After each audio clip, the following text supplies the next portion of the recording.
ಚಿಕ್ಕಬಳ್ಳಾಪುರ ಜಿಲ್ಲೆಯ ಮಂಚೇನಹಳ್ಳಿ ಪಟ್ಟಣದಲ್ಲಿ ವಿಜೃಂಭಣೆಯಿಂದ ನಡೆದ ಕರಗ ಮಹೋತ್ಸವ.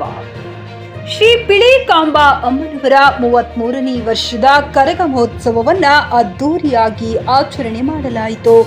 ಶ್ರೀ ಪಿಳಿಕಾಂಬ ಅಮ್ಮನವರ ಸನ್ನಿಧಿಯಿಂದ ರಾತ್ರಿ 9:30ಕ್ಕೆ ನಯನ ಮನೋಹರ ಪುಷ್ಪ ಕರಗವು ಊರಿನ ಪ್ರಮುಖ ರಾಜಬೀದಿಗಳಲ್ಲಿ ನೃತ್ಯ ಪ್ರದರ್ಶನ ಮಾಡುತ್ತಾ ಸಂಚರಿಸಿತು. ಕರಗವನ್ನು ಭಕ್ತಿಪೂರ್ವಕವಾಗಿ ಸ್ವಾಗತಿಸಿ ಪಾದ ಪೂಜೆಯನ್ನ ಮಾಡಿ ನಮನಗಳನ್ನು ಸಲ್ಲಿಸಿದ ಮಹಿಳೆಯರು ನಮಸ್ಕರಿಸಿ ಆಶೀರ್ವಾದ ಪಡೆದರು.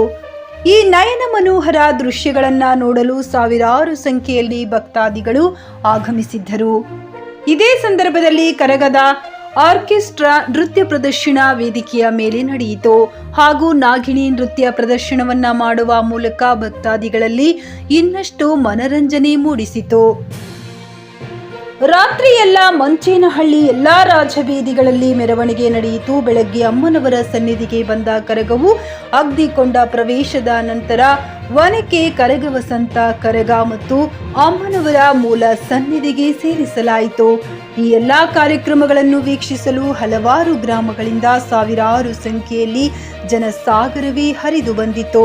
ಕರಗವನ್ನು ಮೊದಲು ನಮ್ಮ ತಂದೆ ರಂಗಪ್ಪರವರು ಹೊರುತ್ತಿದ್ದರು. ಅವರ ನಂತರ ಅವರ ಮಗನಾದ ನಾನು ಗೋವಿಂದಪ್ಪ ಕರಗವನ್ನ ಹೊರುತ್ತಿದ್ದು, ನಮ್ಮ ತಂದೆಯವರು ನಡೆಸಿಕೊಂಡು ಬಂದ ಸಂಪ್ರದಾಯಗಳನ್ನು ಅವರ ಮಾರ್ಗದರ್ಶನದಲ್ಲಿ ಬರುತ್ತಿದ್ದೇನೆ ಎಂದರು.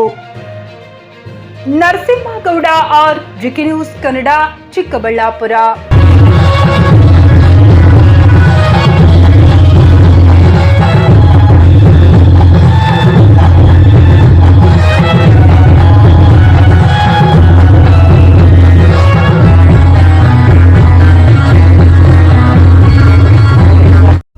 ನಿಮ್ಮ ಮಕ್ಕಳ ಉಜ್ವಲ ಭವಿಷ್ಯಕ್ಕಾಗಿ ಶ್ರೀ ಶಬ್ರ ರೇಣುಕಾ ವೀರ ಗಂಗಾಧರ ಶಿವಾಚಾರ್ಯರ ಮಾರ್ಗದರ್ಶನದಲ್ಲಿ ನಡೆಯುತ್ತಿರುವ ಶ್ರೀ ಶಿವಯೋಗಿ ವಿದ್ಯಾಲಯ ಶಾಲೆಯಲ್ಲಿ ದಾಖಲಾತಿ ಪಡೆಯಿರಿ. ಇಲ್ಲಿ 1ನೇ ತರಗತಿಯಿಂದ 10ನೇ ತರಗತಿಯವರೆಗೆ ಪ್ರವೇಶ ಪ್ರಾರಂಭವಾಗಿದ್ದು, ಉನ್ನತ ಗುಣಮಟ್ಟದ ಶಿಕ್ಷಣದ ಜೊತೆಗೆ ಆಟ, ಯೋಗಾಸನ, ಡ್ಯಾನ್ಸ್, ಕರಾಟೆ ತರಬೇತಿಯೂ ನೀಡಲಾಗುತ್ತದೆ. 5ನೇ ತರಗತಿಯಿಂದ 10ನೇ ತರಗತಿಯವರೆಗೆ ವಸತಿ ಸೌಲಭ್ಯವೂ ಕೂಡ ಲಭ್ಯವಿದೆ. ನುರಿತ ಶಿಕ್ಷಕರಿಂದ ಬೋಧನೆ ನೀಡಲಾಗುತ್ತದೆ. ಎಸ್ಎಸ್ಎಲ್ಸಿಯಲ್ಲಿ ಈ ಶಾಲೆಯ ಫಲಿತಾಂಶವು 100%ವಾಗಿದೆ. ಹಾಗಿದ್ರೆ ತಡೆಯಾಕೆ? ಇಂದೇ ಭೇಟಿ ನೀಡಿ ಶ್ರೀ ಶಿವಯೋಗಿ ವಿದ್ಯಾಲಯ, ಹುಮ್ನಾಬಾದ್. ಹೆಚ್ಚಿನ ಮಾಹಿತಿಗಾಗಿ ಸಂಪರ್ಕಿಸಿ 8747071091 ಅಥವಾ 9164643288.